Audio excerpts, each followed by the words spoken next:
धमाका एपिसोड 5। दूसरे दिन माली बाबा ने आकर ज़ीशान को इसकी डायरी दी तो ज़ीशान ने बड़ी हैरत से माली बाबा को देखा। बाबा, आपको ये डायरी कहाँ से मिली है? ज़ीशान ने पूछा तो माली बाबा ने जवाब दिया कि डायरी इसे नहीं मिली। वो गेट के पास पौधों को पानी दे रहा था कि अभी अभी एक आदमी इसे देकर गया है। वो ये कह रहा था कि इसे रास्ते में पड़ी मिली थी और चूंकि इस पर ज़ीशान के अब्बू का नाम लिखा हुआ था इसलिए वो यहाँ चला आया। आपने इसे रोका नहीं? ज़ीशान ने पूछा। नहीं, मैंने इसका शुक्रिया अदा किया और वो चला गया। और कोई बात इसने पूछी? ज़ीशान ने माली बाबा से पूछा तो इसने जवाब दिया।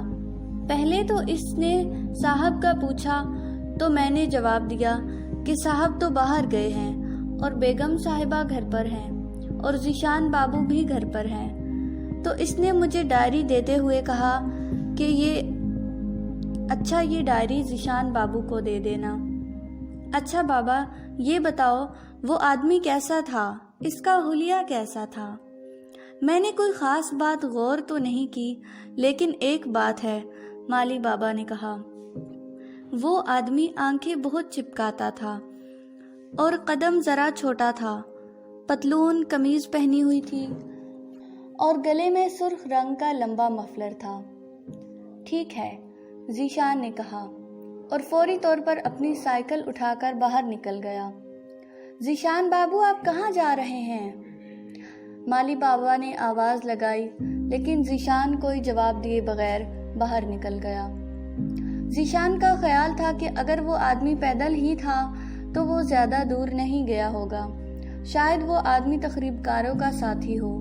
ज़ीशान को आजकल हर आदमी तकरीबकारों का साथी लग रहा था। 2-3 चक्कर इसने इधर उधर गलियों में लगाए और फिर बड़ी सड़क पर निकल आया। इसे वो आदमी कहीं नजर नहीं आया था, लेकिन वो है यही कहीं। ज़ीशान अभी यही सोच रहा था कि एक आदमी इसे अपनी तरफ आता दिखाई दिया, जो एक गली से निकलकर बड़ी सड़क की तरफ आ रहा था। अब वो सीधा इसी की तरफ आ रहा था। ज़ीशान को इस बात की तवक्का नहीं थी। इसका दिल कह रहा था कि वो भाग जाए, लेकिन इसे लगा जैसे इसके पांव जमीन ने पकड़ लिए हैं। वो भाग नहीं सकता और वो आदमी ज़ीशान के पास आकर रुक गया। तुम्हारा नाम ज़ीशान है? आदमी ने पूछा। डायरी में मेरी फोटो तो नहीं लगी हुई थी, ज़ीशान ने हंसते हुए जवाब दिया। लेकिन वो शख्स कतई संजीदगी से दोबारा पूछने लगा कि तुम इमरान साहब के बेटे हो? जी, इमरान साहब मेरे डैडी हैं। मुझे ही तुम्हारी डायरी मिली थी। चूँकि पता इस पर लिखा हुआ था, मैंने सोचा चलो वापस कर दूं। मैं यहाँ करीब ही रहता हूँ और मैंने अक्सर तुम्हें देखा है। डायरी देखते ही मैं समझ गया था कि ये तुम्हारी ही डायरी होगी और डायरी में फोटो ना होने के बावजूद मैंने तुम्हें पहचान लिया। बहुत शुक्रिया, ज़ीशान ने कहा और चलने के लिए साइकिल के पैडल पर पाँव रखा। लेकिन इस आदमी ने साइकिल के पैडल पर अपना हाथ रखते हुए कहा, ऐसी भी क्या जल्दी है? तुम्हारा घर तो करीब ही है, चले जाना। मैं कुछ बातें करना चाहता हूँ। मैं तुम्हें अपना दोस्त बनाना चाहता हूँ। जी, आप मेरे घर आ जाइएगा। मेरे डैडी आपसे मिलकर बहुत खुश होंगे।